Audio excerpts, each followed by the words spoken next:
Hello and welcome back to Cinema Wellman. I'm your host, David. And today, if you're watching on YouTube, you can see that we've decorated the set with all Best Picture nominees and or winners from the Cinema Wellman vault because we're going to do a Best Picture rundown today. I'm going to take you through all 10 Best Picture nominees this year and give you my 2 cents and sometimes more about each film. To begin, I think one of the worst things the Academy ever did was expanding the Best Picture category to include up to 10 films. They said up to, and yet they almost give us 10 all the time. It was perfectly fine at 5. They just added the other 5 to fatten everyone's wallets at the expense of art. Since this expansion started in 2010, there have been an average of 9 Best Picture nominees per year, and that is still way too many. Adding these extra films to the mix has resulted in some awful movies being nominated: Extremely Loud and Incredibly Close, Once Upon a Time in Hollywood, The Irishman, and the inclusion of decent but not Best Picture-worthy movies like American Hustle, Boyhood, and Licorice Pizza. Not bad movies, but they shouldn't be considered for Best Picture of the year. The Academy sucks for doing that, and they will never be forgiven. That being said, there are 10 nominees once again this year, and I will get over it, and I'll deal with it. I've never claimed to know any more than anyone else when it comes to movies. I just watch a lot of them because that's what I like to do. I like what I like, and that's about it. You're more than free to like what you like, of course. It is all good at Cinema Wellman. Keeping that in mind, here are the 10 movies nominated for Best Picture this year, ranked in order by my enjoyment only. This is by no means a prediction. I gave up on predicting the Oscars decades ago because they often have their collective heads straight up their collective arses, as they would say in Inisherin. This order, this ranking, solely based on my enjoyment of the films. For each film, I've added what I liked and what I disliked about them. My advice to you, as always, is to watch them all yourself, make up your own mind. Be warned that watching all 10 of these movies will cost you an entire day of your life. 1,442 minutes in total, which is just a tad, 2 minutes, over 24 hours exactly. There aren't many cinematic stories that need more than 2.5 hours to tell, and yet we continue to be inundated with them this year. I'm not sure you're making accessible films when it comes to films that long, and when it takes you that long to tell the story, but then again, that's why I'm sitting in my basement and giving you this content. As always, what follows is, well, it's like my opinion, man. Let's start with number 10, Avatar, The Way of Water, which earned a total of 4 nominations. This is the second of 5 planned Avatar movies, and it picks up where the first one left off, doesn't it? I don't know. The first one was a snoozer, and I forgot it as soon as it was over. This story, per IMDb's synopsis, is as follows. Jake Sully must work with Neytiri and the army of the Na'vi race to protect their home. Wasn't that the plot of the first one? Oh, sorry there. All right, here we go. What I liked. Almost 10 minutes of it. Maybe 8. That's how long I was dazzled by the unique look of it. And isn't that what people rave about? I don't get it. What I disliked? Everything else, especially the 3-hour and 12-minute runtime. Too long. As I've said before, if you're going to make a movie that's 95% CGI, just make a damn cartoon and call it a day. James Cameron is totally overrated, yet he's still treated like a golden boy in Hollywood. He's 2 steps up from Michael Bay. This is nothing more than a cartoon war movie, and an uninteresting one at that. To think that there are 3 more of these coming makes me sick to my stomach because I know they'll be nominated for something, and I'll have to suffer through them because of my self-imposed rules. Damn it. All right, number 9 is Top Gun Maverick, and I can't say that without giggling a little because it's actually nominated for Best Picture. And it has 6 total nominations. Here we go. According to IMDb, 30 years later, Maverick is still pushing the envelope. Well, that envelope apparently contains 80% of the original script. So if you saw the first one, you've pretty much seen this one. I read that they shot over 800 hours of film for this noise. I wonder if that includes the 109 minutes of the original, because there's a little bit of that in it. I mean, literally. Flashbacks. What I liked, some excellent action sequences. I have to give him that, and I'll admit that it's really pretty cool that Cruise does all these crazy stunts himself, including flying the jet in this film. I absolutely hated the original and didn't hate this, so I guess that's something positive. What I disliked, there's no need for this sequel, reboot, whatever. Some of the callbacks to the original were unintentionally comical. And bringing back an actor who is currently in poor health and having him die in this movie is questionable at best.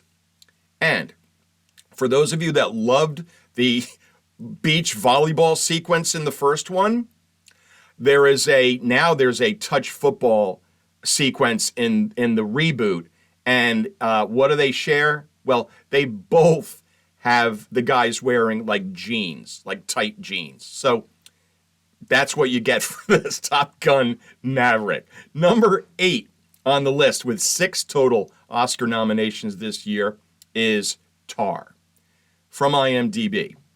Set in the international world of Western classical music, the film centers on Lydia Tarr, widely considered one of the greatest living composer-conductors and the very first female director of a major German orchestra. She's all of that, and she's also really hard to root for. What I liked, as always, Cate Blanchett. Amazing. She's amazing in everything. She is top-notch. Lots of people, myself included, thought this was about a real person. I had to do some internet research, and it wasn't really that easy to come up with the final answer, which was Lydia Tarr is a fictional character. But this seems like a total biopic, and Blanchett's performance makes Tarr seem like an actual person that she is portraying on film. So that is very good. What I disliked, the entire enterprise comes off as smug and pretentious at times. I don't like movies whose goal it is to make me feel stupid about something, and in this case, art. Tar's not really likable at any point in the film, and I've already made it clear how I feel about that. There's an extremely long scene done in one take that is, on one hand, impressive, and on the other hand, very boring to sit through. I thought I was done sitting through boring classes back in college. Number 7, with 8 total Oscar nominations this year, is Elvis. So, making Elvis Presley the subject of a biopic seems close to impossible to get it right. Elvis is iconic, he's legendary, flawed, and extremely complicated. A difficult life to put on film. Director Baz Luhrmann does a very good job attempting to piece it all together. What I liked? Austin Butler's performance is very, very good. There were some points where I was convinced he was Elvis. Baz Luhrmann's movies are always visually satisfying. I loved what he did with the on-screen graphics and the cuts. So this is fun to look at. What I disliked? Tom Hanks in the fat suit with the ambiguous accent as Colonel Tom Parker. This came close to ruining the entire movie for me. It's really the only reason it came in at number 7 on this list. It was distracting to me in a totally negative way. No need to get Hanks for this at all. And pick an accent and stick to it, for God's sake. He was terrible. It's really the only time that I've ever said the following statement. I would have liked that movie a lot more if Tom Hanks wasn't in it. The accent at times reminds me of, did you see Austin Powers Goldmember? Yeah, kind of like that. All right, number 6 on the list, with 11 total Oscar nominations leading the pack this Oscar season, is Everything, Everywhere, All at Once. And this is the most accurate title of these 10 films, since at times you feel like you are watching everything, everywhere, all at once. It's chaotic, it's frenetic, it's disorienting, and it's very confusing at times. Fun to look at, though. What I liked? The film's originality and off-the-wall lunacy at times. A universe where everyone has hot dog fingers? Disturbing. Also fun was an almost unrecognizable Jamie Lee Curtis, dear friend of Cinema Wellman, in a very non-Jamie Lee role. What I disliked? At times it's just too much chaos. I realize that's part of the point, but it was a little too much for me at times. I really have to watch it again because I think I missed some important parts of the story, and I will watch it before the Academy Awards next month. Number 5 on the list, with 7 total nominations, is Steven Spielberg's The Fabelmans. And I understand that Spielberg's parents bugged him for a long time to put the family story on screen. I'm still not sure how much of a story it is, though. It's certainly nothing new as far as family dynamics and family secrets go. What I liked? Its sweetness. The fact that it's very much a love letter to cinema itself. The final shot was one of the best things I have ever seen. I read that this movie recreates the films made by Spielberg as a young man pretty accurately. He does admit that he improved them a little, which is very Spielberg. What I disliked? If almost everything is based on true facts and it's close to 95% autobiographical, why not call it the Spielbergs? Just make it a biopic. I'd be more than fine with that. And also, the bullying storyline was overdone. I get it. He wasn't popular at his new school. But a lot of screen time was dedicated to it, and nothing really comes out of it. And we've seen that storyline in 1,000 movies. Added stuff like that results in 151-minute long films. Number 4, with only 2 total Oscar nominations, is Women Talking. This is an off-the-charts winner of the Bechdel Test Awards, and it's about time we get to watch women talking on film. Featuring an almost all-female cast, this film tells the story of a group of women facing an extremely difficult decision. From IMDb, do nothing, stay and fight, or leave. In 2010, the women of an isolated religious community grapple with reconciling a brutal reality with their faith. Well done, IMDb. What I liked? Sarah Polley. I've talked about her before on episodes. She's unbelievably talented, and I'm so happy that she's finally really being recognized for the filmmaker she is. The fact that it teeters on the line between color and black and white made for a unique film-going experience. This was a great decision by Polley and shows how the women live in a world that is present day, but still very much part of the past. What I disliked? Not much, really, but I'm not sure where the men were. I didn't want them in the movie, but I was kind of confused that the women were able to do what they did in broad daylight without interference. The way that they were controlled kind of doesn't lend itself to them doing what they did. But good for them in any case. I was totally rooting for them. Men are terrible in a lot of instances. Number 3, with 9 total nominations, is a foreign film, All Quiet on the Western Front. IMDb tells us a young German soldier's terrifying experiences and distress on the Western Front during World War I. What I liked? Even though this is the 3rd version, at least, of this story, it gave it a fresh look. War's absolutely brutal, and this film hammers that point home. Being an American and very used to rooting against the Germans in pretty much every war movie in history, it was amazing to not even consider the countries and the ethnicities of the soldiers involved in the carnage. I was watching on the screen. They weren't German soldiers. They were human beings put in a horrible situation that, unfortunately, hundreds of millions of young men have been put in since the advent of war. I think the source material does a great job getting this point across which may explain why filmmakers continue to explore it. What I disliked? Nothing really. I could pick on it for being a remake, like I did for Top Gun Maverick, but it's too good to do that. Number 2 on the list, with 3 total Oscar nominations this year, Triangle of Sadness. Now, you know how much I love to quote IMDb and their synopses. Sometimes they do a wonderful job summing up what's in store for you if you decide to watch the film. At other times, I think they're purposely vague since it's almost impossible to sum up some films. Here's what they say about Triangle of Sadness. A fashion model celebrity couple join an eventful cruise for the super rich. That's it. That doesn't even come close to describing what you're about to witness in this ferociously wicked movie. What I liked? Right off the bat, never seen anything like this before. Ruben Östlund is a director to keep your eye on. He never makes regular movies. If you don't believe me, watch this and watch The Square. And he's also the guy who directed Force Majeure, and Force Majeure deserves an entire episode on its own.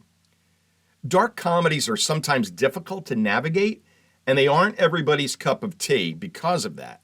This is savagely funny at times and, well, totally bananas at other times. What I disliked? One thing, one note. The vomit. Seriously. It was difficult to watch. And I didn't time it at the time that I watched it, but I've read that the sequence is about 15 minutes long. But I understand why it was there. There's more vomit here than Mr. Creosote in Monty Python's The Meaning of Life. There's more vomit here than in the pie eating scene in Stand By Me. I had to look away at times because I'm so vomit squeamish, but I did find it pretty funny. Östlund made his point. Oh, those poor actors and actresses. That scene must have been absolute hell to shoot. I wonder if anybody actually did throw up during the filming of that. I know I would have if I was on set. That leaves us one film, one left. With 9 total Oscar nominations, we have The Banshees of Inisherin. The IMDb synopsis is simple. The film is anything but. They say, 2 lifelong friends find themselves at an impasse when one abruptly ends their relationship with alarming consequences for both of them. Another dark comedy that will have you wondering if it's okay to laugh at some of the darkness. What I liked? Colin Farrell and Brendan Gleeson, who are real-life friends, are absolutely tremendous. The setting is lovely and inviting, and also desolate and alienating at the same time. Kerry Condon is wonderful as Farrell's sister, who's caught in the middle of what seems to be just a quarrel between friends. If you like this, you must see 2008's In Bruges. Same director, Martin McDonagh, along with Farrell and Gleeson. The chemistry with these 3 is very strong. I look forward to more from them. And remember that it's okay to laugh at the darkness. What I disliked? I'm not quite sure I totally understood it, and that's never been a problem for me, though. You can see a movie and that you like, even if you don't totally get it. I explained my interpretation to others who have seen it, and they told me, yeah, that's it, you got it. So if you like it, and that's all that matters. Nobody's going to ask you to teach a class on it and explain it, hopefully. Well, that's a wrap. That's my 2 cents or more about this year's 10 Best Picture nominees. There's more Oscar stuff coming at you next month when I go through each category and let you know who I'd like to see take home the statue. Again, no predictions. That's crazy. No way you can accurately predict this lunacy. Amazingly, you can bet on it. I was on a sportsbook site the other day, and you can actually wager on the Academy Awards. Talk about a fool's errand. Join us next week for WWW3, our 3rd episode of Which Was Worse. This one features 2 garbage movies attempting to take advantage of the latest installments of popular movie franchises. I will give you Jurassic Domination versus Top Gunner Danger Zone. I'm not making those up. I have a funny feeling I'm going to enjoy those more than Jurassic World Dominion and Top Gun Maverick. It's quite possible. I hope you join me for that as I try to sort that out next week. Follow us on Twitter and Instagram, and I will see you next week. And until then, take care.